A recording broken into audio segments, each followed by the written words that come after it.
BA भाग द्वितीय में सामाजिक अनुसंधान पद्धति पुस्तक में हम अनुसूची का अध्ययन कर रहे थे। आज हम अनुसूची व प्रश्नावली की तुलना का अध्ययन करेंगे।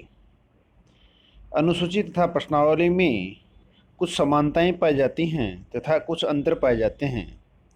जब हम समानता की बात करते हैं तो अनुसूची और प्रश्नावली दोनों में ही अध्ययन विषय से संबंधित प्रश्नों का एक व्यवस्थित समूह होता है। दोनों के द्वारा ही प्राथमिक सूचनाएं संकलित की जाती हैं। अनुसूची व प्रश्नावली दोनों में ही शब्द रचना एवं प्रश्नों की भाषा में पर्याप्त समानता होती है। अनुसूची व प्रश्नावली दोनों में ही उनकी बाह्य रचना, आकृति, लंबाई, रंग रूप व कागज में समानता पाई जाती है।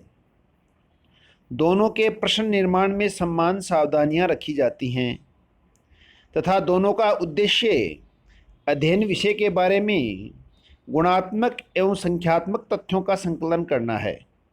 यह है अनुसूची व प्रश्नावली की समानताएं। अब हम अंतर की बात करें तो अनुसूची व प्रश्नावली में सबसे बड़ा अंतर है प्रयोग विधि का अंतर।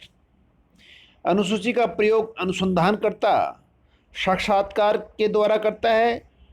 वह सूचनादाता से स्वयं प्रश्न पूछता है और बढ़ता जाता है, जबकि प्रश्नावली को सूचनादाता के पास डाक द्वारा भेजा जाता है और वे पुनः डाक द्वारा ही लौटाई जाती हैं। दूसरा अंतर हुआ सूचनादाता से संपर्क। अनुसूची को बढ़ने के लिए अनुसंधानकर्ता को सूचनादाता से प्रत्यक्ष संपर्क करना पड़ता है, जबकि प्रश्नावली में संपर्क नहीं किया जाता, वे तो डाक द्वारा भेजी जाती हैं। अब अध्ययन क्षेत्र के आधार पर अंतर। अनुसूची का प्रयोग छोटे व सीमित क्षेत्रों में स्थानीय स्तर पर किया जाता है, क्योंकि अनुसंधानकर्ता स्वयं जाकर प्रश्नों के उत्तरों का संकलन करता है, जबकि प्रश्नावली का प्रयोग विशाल व विस्तृत क्षेत्र के लिए किया जाता है, क्योंकि उसको डाक द्वारा भेजा जाता है। सूचना प्राप्ति के आधार पर अंतर। अनुसूची के प्रश्नों का उत्तर अनुसंधानकर्ता सूचनादाता से पूछकर स्वयं भरता है, जबकि प्रश्नावली में ऐसा करना असंभव है। अध्ययन की गहनता के आधार पर अंतर। अनुसूची द्वारा प्राप्त सूचनाएं गहन, विस्तृत एवं विश्वसनीय होती हैं, क्योंकि अध्ययनकर्ता की उपस्थिति के कारण प्रश्नों से संबंधित कठिनाइयां समझा दी जाती हैं, जबकि प्रश्नावली द्वारा स्थायी और मोटी मोटी बातें ही ज्ञात की जा सकती हैं। अतः इसके द्वारा गहन अध्ययन संभव नहीं है। प्रश्नों का उत्तर के आधार पर अंतर। अनुसूची में प्रश्नों की रचना प्रगणक अथवा अनुसंधानकर्ता के स्तर से की जाती हैं, प्रश्नावली में सूचनादाता के स्तर से। शिक्षा के आधार पर अंतर। अनुसूची का प्रयोग शिक्षित व और अशिक्षित दोनों प्रकार के सूचनादाताओं से किया जा सकता है, जबकि प्रश्नावली केवल शिक्षित लोगों को ही भेजी जाती हैं। निदर्शन के आधार पर अंतर।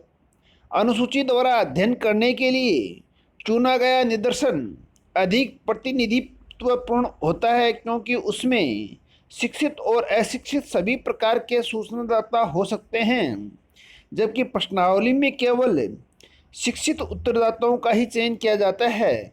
अतः वे समग्र का पूर्ण प्रतिनिधित्व नहीं करते। व्याख्यात्मक टिप्पणियाँ। प्रश्नावली में चूंकि अनुसंधानकर्ता उपस्थित नहीं होता है, अतः तकनीकी शब्दों तथा इकाइयों को समझने के लिए व्याख्यात्मक टिप्पणियाँ तथा फुटनोट्स भी दिए जाते हैं, जबकि अनुसूची में अनुसंधानकर्ता स्वयं ही उपस्थित होता है, अतः इनकी आवश्यकता नहीं होती। समय, श्रम एवं धन के आधार पर अंतर।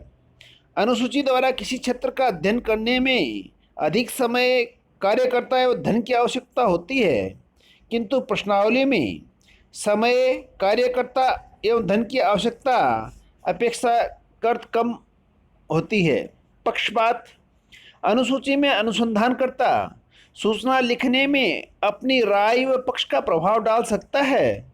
वह सूचनादाता के विचारों को भी प्रभावित कर सकता है, जबकि प्रश्नावली में सूचनादाता स्वतंत्र रूप से अपने विचार व्यक्त करता है, अतः उसमें पक्षपात आने की संभावना नहीं रहती। प्रत्युत्तर का प्रतिशत। अनुसूची द्वारा प्राप्त प्रत्युत्तर की संभावनाएं 100% होती हैं, जबकि प्रश्नावली में यह प्रतिशत बहुत प्रयत्न करने पर भी 50% से अधिक नहीं हो पाता। अवलोकन के आधार पर अंतर। अनुसूची का प्रयोग करने के दौरान अवलोकन भी किया जा सकता है, जबकि प्रश्नावली के में इसके अवसर नहीं मिलते। धन्यवाद।